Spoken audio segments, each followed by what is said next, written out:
Bienvenue dans le blog audio d'accompagnement du masculin. L'efficacité, super pouvoir masculin.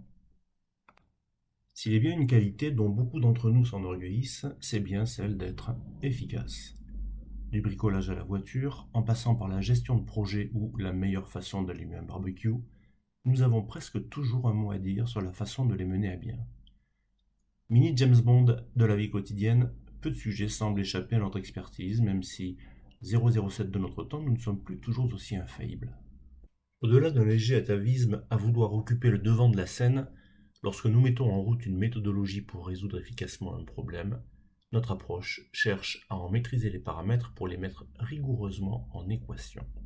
En effet, comment résoudre quoi que ce soit sans maîtriser un minimum de quoi que ce soit ? Nous sommes des Monsieur Jourdain pratiquant le cartésianisme sans le savoir, convaincus que nous détenons la meilleure méthode pour trouver la meilleure solution. Attention, spoiler double, donc d'autant plus improbable, James Bond est adepte de Descartes et il est évident que les femmes ne le sont pas. La preuve, chaque fois que nous avons à gérer conjointement un problème, nous nous heurtons à leur façon irritante de le faire différemment et c'est très irritant.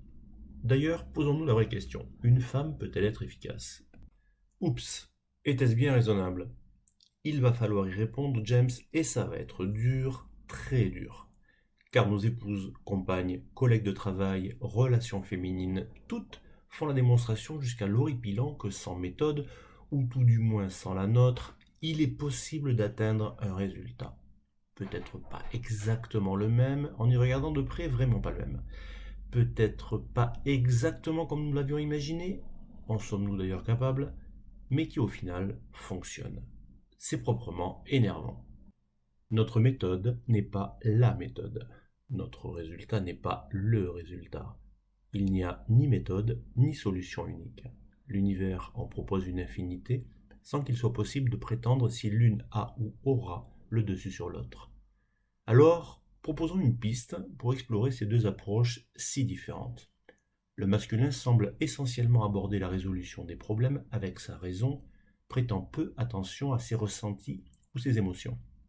Le féminin semble fonctionner en s'autorisant un apparent empirisme tout aussi producteur de solutions, toutes aussi différentes. Cela paraît si simple et pourtant si riche de perspectives extraordinaires.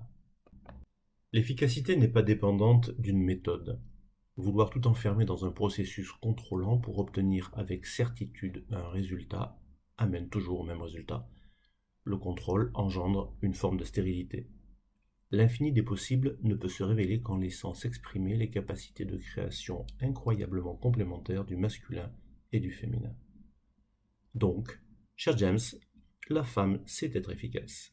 Étonnamment, incroyablement, car difficilement imaginable pour nous. Si le masculin a peut-être quelques avantages en matière de méthodologie, le féminin dispose de celui essentiel de rester connecté à l'humain. La raison peut se montrer froide, le cœur jamais. La meilleure solution se construira fort probablement en mariant les deux. James, votre vodka martini au shaker, pas à la cuillère, serait peut-être plus savoureux avec une touche de féminin.